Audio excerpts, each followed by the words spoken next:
All right, it is 10:01 a.m. and I see the room starting to fill up with attendees. Everyone's kind of joining now. So we're going to go ahead and let's get started. Of course, thanks for coming out this morning, joining us online for today's webinar. Today we're going to talk about, cyber insurance, what it means, and some tips to make sure that you're prepared for what are now and what are going to be a growing list of cyber insurance requirements. Maybe some things you haven't heard of. This webinar applies to business owners, executives, CFOs,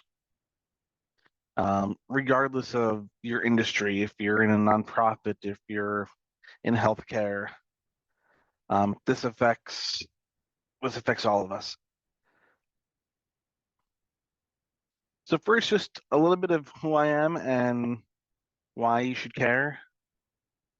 Our security team, we're on a mission to help protect 1 million people, and this is one of the ways that we're doing this through outreach to make connections. A little bit about myself. My name is Paul Nebb. I had started Titan Technologies here back in 2008. My master's degree from Fairleigh Dickinson University. I focused on studying law, terrorism, emergency preparedness, and Titan Technologies. We're an IT support company, but we've expanded and we've grown to include cyber insurance, cybersecurity services after seeing the damage that cyber has done to businesses. And again, we're looking to get the word out there, help protect people and companies from having everything that they've worked so hard for ruined. You've probably seen me speaking across the country at NASDAQ, Harvard Club of Boston, New York City Bar, West Point Military Academy. I've even talked at Microsoft. And occasionally I go on TV, from local News 12 to Fox, ABC, NBC, stations across the country, as well as I have a documentary out there that I was a part of a project on cybercrime. It's actually available on Amazon Prime. So go ahead and give that a view. We've done showings in movie theaters across the country, as well as school classrooms, just educating on different aspects of cybercrime. So what's going on and what's changed? And why are we having this discussion today? Well, cyber insurance companies are losing a lot of money right now. And I'm talking significant losses when it comes to having to pay for cybersecurity events. Now, why is this happening? Well, hey, there's a couple of components. First, risk is increasing when it comes to ransomware. Like everything else in the economy, the costs to respond to these events are going up. Replacement costs are going up. What I call our cyber hygiene, it hasn't gotten any better as individuals. And many organizations were lacking response plans of what to do in case of what if. And so that makes the time to recover from one of these cyber events much longer, which ultimately results in an increase in business interruption. So let's dive into each of these just a little bit.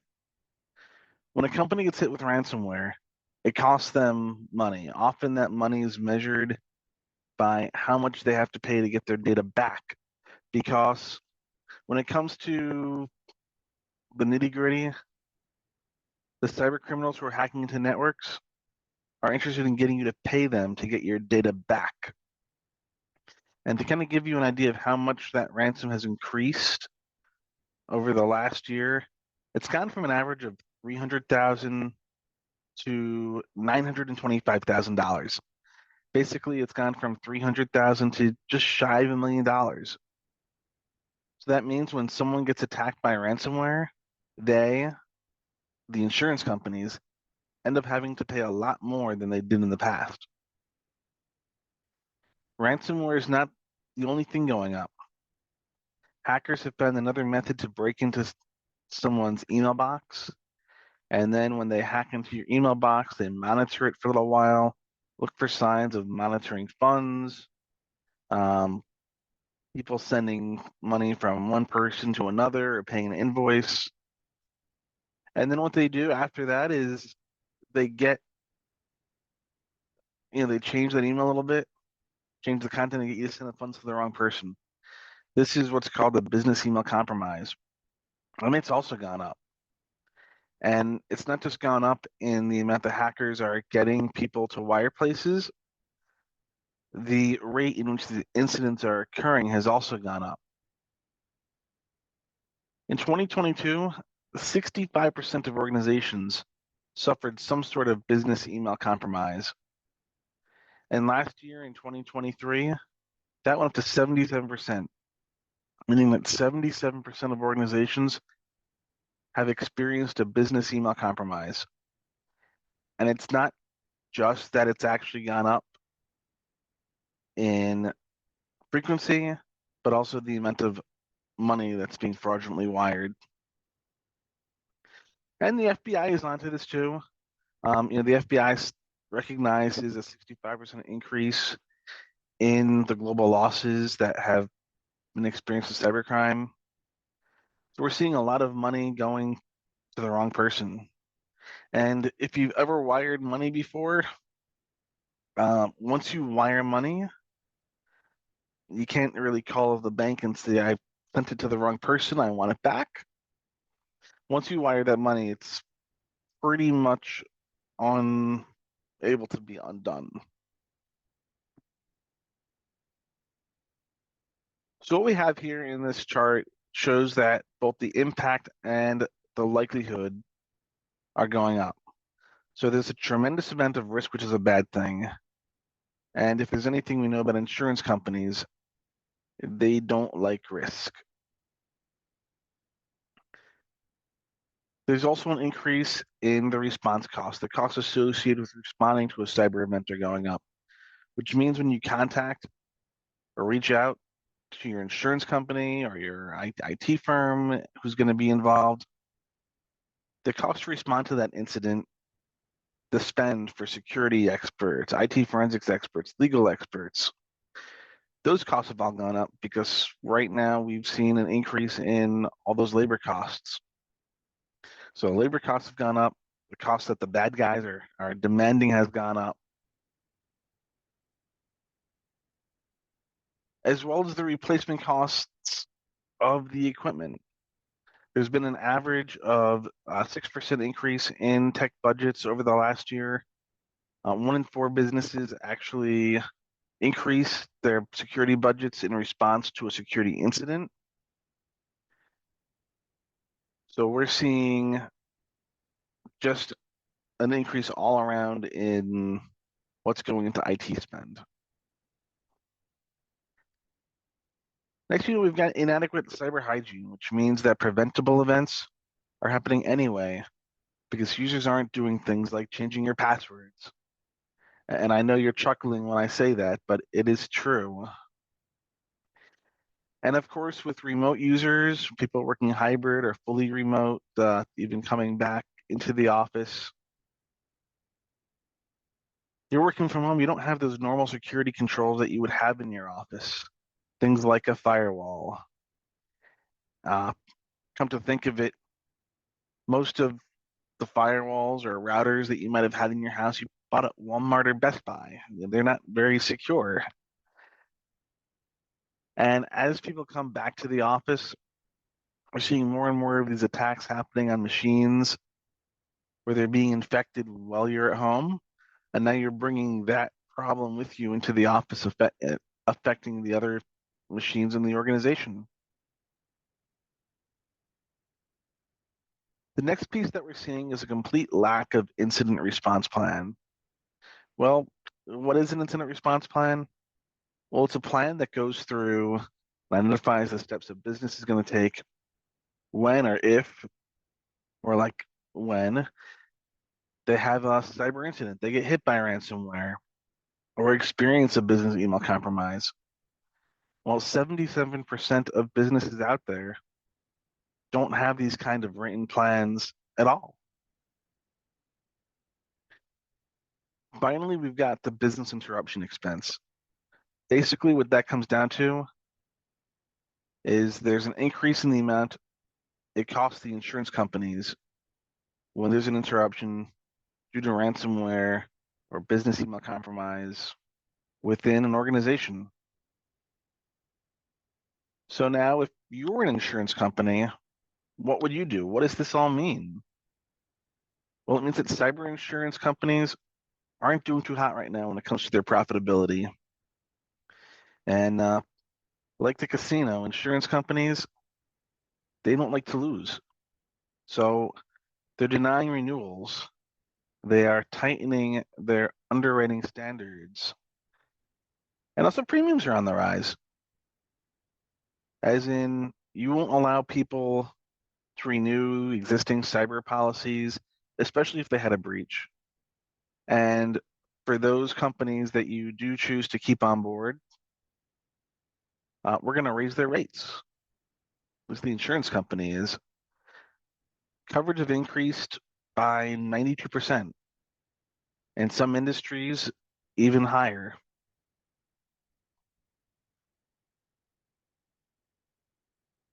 So the question we're going to talk about is now, as a business owner, an executive in your organization, what can you do about this? So grab a pencil. I'm going to go through three things that you can do. Three, hopefully simple steps you can take to make sure that you have the right cyber insurance in place and that you're properly protected. So let's get started. First, make sure that you're covered. I told you this was going to be easy. Second is you're going to want to get, your policy, renew your policy. And third, avoid becoming a victim.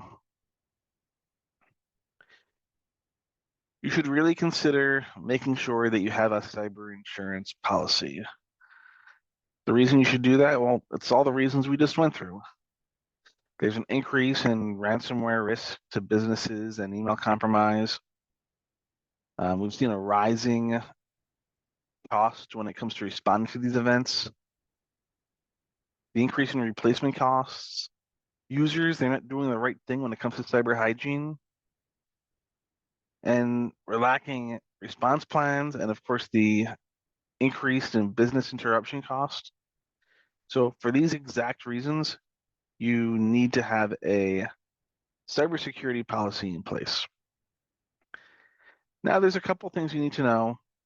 Cyber insurance generally is not part of your normal insurance. It's so if you have, a normal business insurance policy, there might be some money in there for cyber, but when it comes to, diving deep down into it, you need a separate cyber security policy. So make sure you talk to your insurance agent about this. It's also not so easy just to transfer your risk to insurance.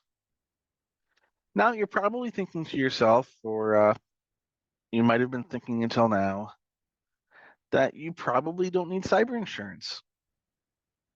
And the reason you might be saying this is because you think you're too small or your business doesn't need something like this in place. And the problem is that small businesses, when they get hit by hackers, it rarely makes the news. So let me share with you a quick story of something our security team recently ran into. You see, a small accounting firm contacted us because they were having trouble with one of their clients, specifically trying to perform e-filing of tax returns. Well, what we found had actually happened is one of the partners in this 8-person company was phished. They got an email where they gave up basically their password to the cloud-based tax software. Once they did this, over 180 fraudulent tax returns were filed under the name of that firm, which made it so that the IRS blocked them and they could no longer do e-filings. Can you imagine, especially right now, we're in tax season, not being able to do electronic filing if you're an accounting firm? Now, the reason I'm telling you this story is not necessarily because accounting firms are more of a risk. The reason I'm telling you this story is because it's happened to an 8-person company. Could be in any industry. On the business email compromise side, we've seen this with law firms happen too. Say you're a realtor, a title company, or a buyer in part of a real estate transaction. A hacker will get access at some point to one of these parties' email boxes and wait for an opportunity. Usually comes very close to the end of a transaction when it comes time for the buyer to wire them money to purchase their home. And at the last minute, they receive a very convincing looking email from one of the parties saying there's been a change in the bank routing number and they have to go to their bank and these funds need not to be wired to this new location, which is usually where that's where the hackers are, the scammers. Everyone can get hacked, and everyone needs some kind of cybersecurity insurance so they have some way to pay for the event after it happens. And that's the bottom line. So first step, I want you to make sure that you have a policy. Step 2 is you want to prepare to get if you don't already have, or prepare to renew the policy. As I mentioned earlier, insurance companies hate having to pay claims. They hate having to foot the bill when an attack happens. So they're actually going through and accessing networks so that they can deny renewals.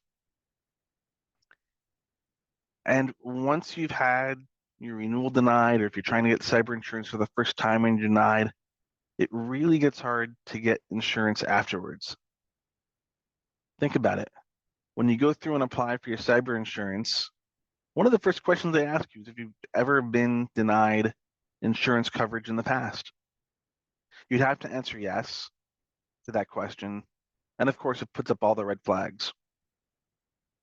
Well, how do they access your network? How do they analyze it? What are the insurance companies doing to assess your risk? One of the ways they do this is through something called a self-assessment questionnaire. And I have a picture of one of those up on the screen. And I'm going to go through it with you and ask you a couple of questions so that you know what to expect and you're prepared to say yes or be able to say yes to those questions. So, pop quiz time. Let's go through 5 of these questions right here today, and we'll see if you can say yes to those questions and if you have the right things in place when it comes to even attempting to get an insurance policy. So this 5-question test. First question, do you have multi-factor authentication for email and sensitive information? Question 2, do you have backups and are they working? Third question, do you have up-to-date antivirus installed on all of your computers? Do you have a written, documented breach response plan?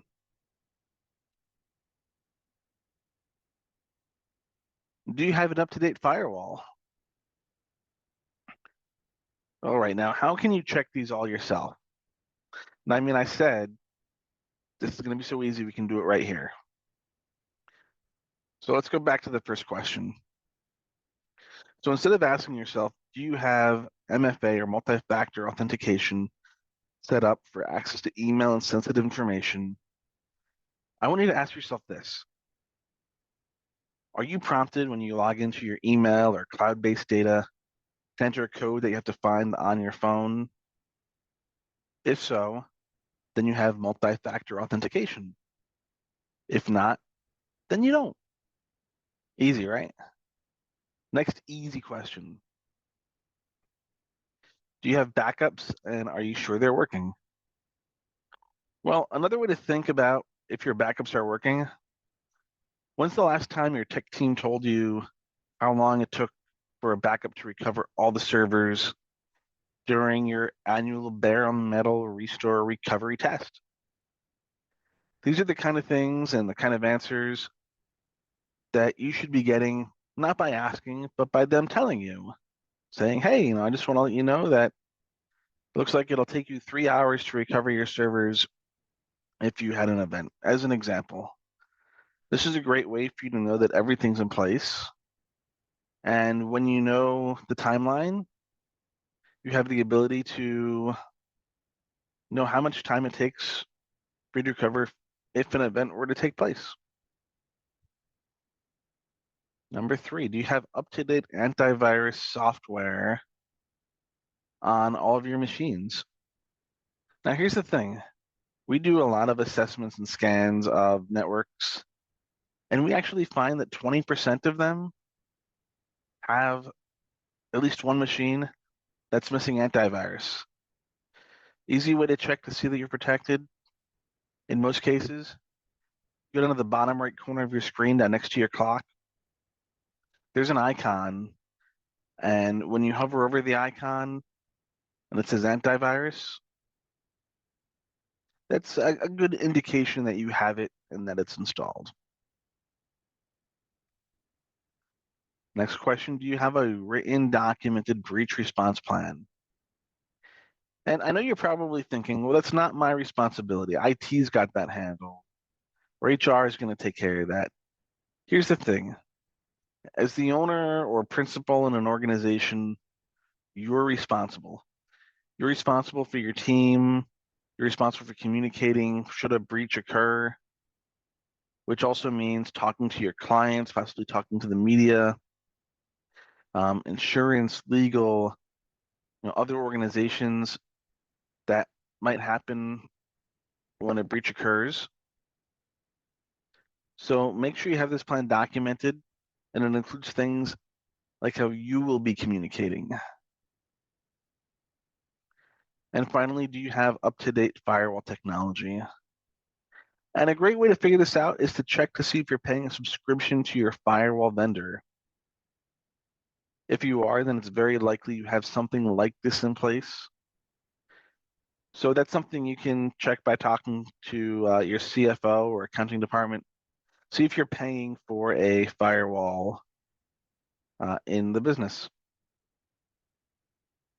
So these are 5 questions that if you go through, give you a good baseline, a good place to start when it comes to figuring out whether or not you have the right tools in place. Because the thing is, ultimately, you as the business owner or responsible party are responsible for the answers that you give on that self-assessment questionnaire. You can't just hand it off to someone else. Like if you hand it off to your IT person, they're going to want to just say yes to everything. But ultimately, you're responsible because if that claim gets denied, it's going to impact you and your business and your organization, your clients. So we want to take that very seriously. And the next step and the last step that we're going to talk about today is avoid becoming a victim. And you're probably thinking, well, I don't understand, avoid becoming a victim. And you want to trust me when I say this. When it comes down to all this, you want to avoid becoming the victim of a hacking event. Now you're going to tell me, well, you just tell me to buy insurance. If I have insurance, why do I have to worry about all this? Well, you have health insurance, right? Don't you? I mean, think about if you had health insurance. Would you do something to jeopardize your health? Like go into a room with a big label that talks about radioactive material? Well, no, that would be too risky. And it could make you sick for a long time. Well, a data breach or a ransomware event will make your business sick for a very long time. And that's what often seeing people without insurance is like. Remember that CPA firm I talked about earlier? Well, it took them 2 years to recover. And that law firm, referrals and relationships, they're gone. And they had to basically rebuild their business, rebuild their trust in the community. And that takes a long time. Well, again, you might be saying to yourself that you don't have data that a hacker would want. You're not an accountant, a lawyer. Well, even if you don't, hackers, they will look to infect you as a way to reach other companies. Imagine how you'd feel if a hacker used your email and sent ransomware to all your friends and business contacts.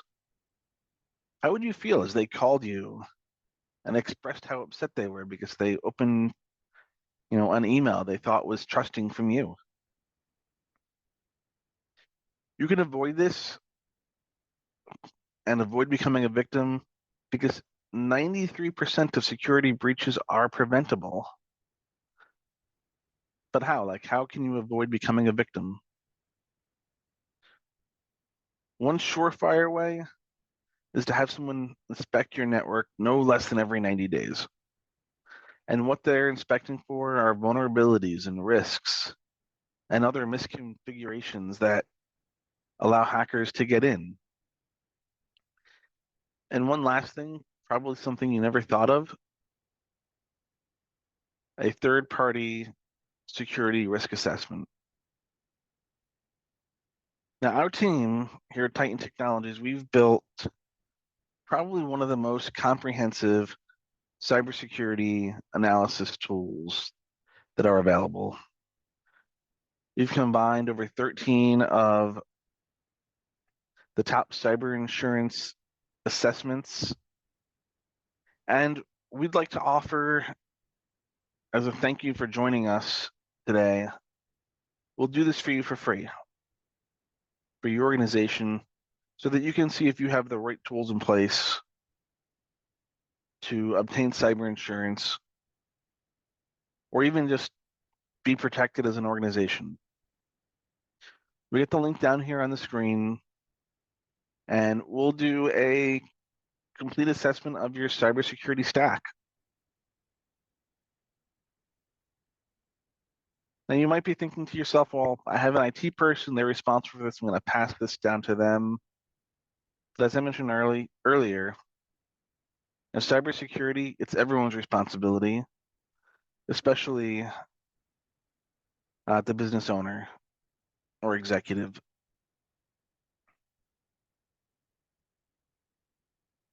You want to know and be able to tell yourself that you're completely protected. Now, also for us to help you explore your cyber insurance and your cybersecurity stack, for us to assess that for you, we don't need your IT department involved. We don't need administrative credentials most of the time. So we don't need their passwords. And we're not going to install anything on your network. What we'll do is we'll sit down, analyze your network, and then we'll review in plain English the results and give you some simple steps you can take to protect your network and your data. And you're probably wondering, what's the catch? Honestly, there is no catch. I mentioned earlier, we're on a mission. We want to help protect 1 million people, and part of that mission is through analyzing networks to make sure that businesses have things in the right place. Normally these assessments are somewhere in the neighborhood of $8,000, $10,000, sometimes even more. And so again, we're offering this to you at no cost as a thank you for attending and helping us to make businesses, especially here in New Jersey, more cyber safe. I want to open it up for Q&A. If there's any questions, you can put them in the chat box. I know we had a couple come in while I was talking into the Q&A chat box.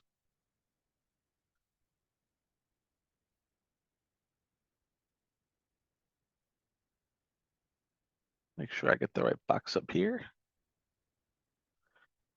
All right, first question comes and asks how often you should review your cyber insurance policies. Great question. I would recommend reviewing your policies at a minimum every year or any time that you have a large, a big change to your business, right? You acquire a new company, you're looking at doing a new product line, assess all your policies, make sure that your risks are properly in tune with what you're comfortable with. Know what new laws or compliances you might have to be in tune with.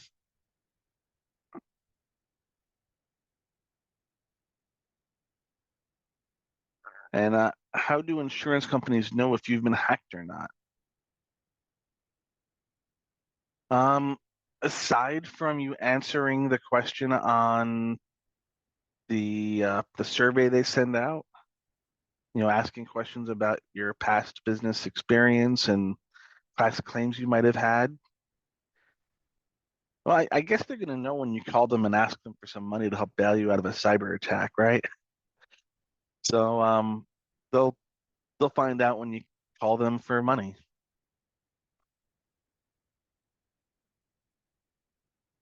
This next question is a great one. Is there a specific time of year that hackers are more likely to hack than others? So there's some truth to that, and there's some evidence to back that up. Of course, all the times is a bad time, but key times of year around the holidays, when IT companies and IT departments might be lesser staffed. We've seen many hacks, that happened to happen over, 4th of July weekend, uh, over the holidays in December. So those I would say are elevated times. You also look at the industry. What is the industry most prone to? So right now we're in tax season. So um, hackers who are targeting a certain industry might be a bit more aggressive toward tax practices. We have an election in our country coming up later this year.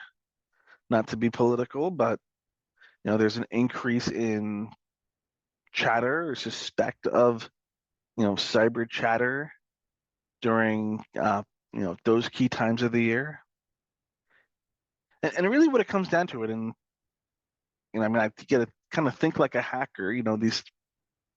These organizations, they kind of operate like businesses in the way that they try to prey on target their prey. So if they're gonna adjust based on the time of the year, what businesses they might want to be more aggressive toward. Wow, a lot of questions today.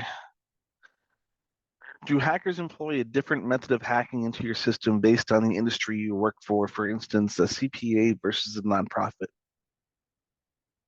The answer is yes. We talked about business email compromise and email phishing being a big point of entry for hackers into an environment. And so, yes, if I were if I were a hacker and trying to get information from a CPA, I would call up, make a fake phone call or send a fake email, perhaps prospecting myself as a potential client for that firm, as someone to deal with a vendor for that business or organization. And the same thing for a nonprofit, ways of targeting nonprofit, nonprofits, they love grants and applications to fill out to um, get money, pretend to be a person in need, and really just objectively get them to open an email with some malicious code in there to gain a foothold into their network. And of course, there's many other ways that hackers will get into an organization, not just email, but email is the most popular way. I'll hold for there's any other questions.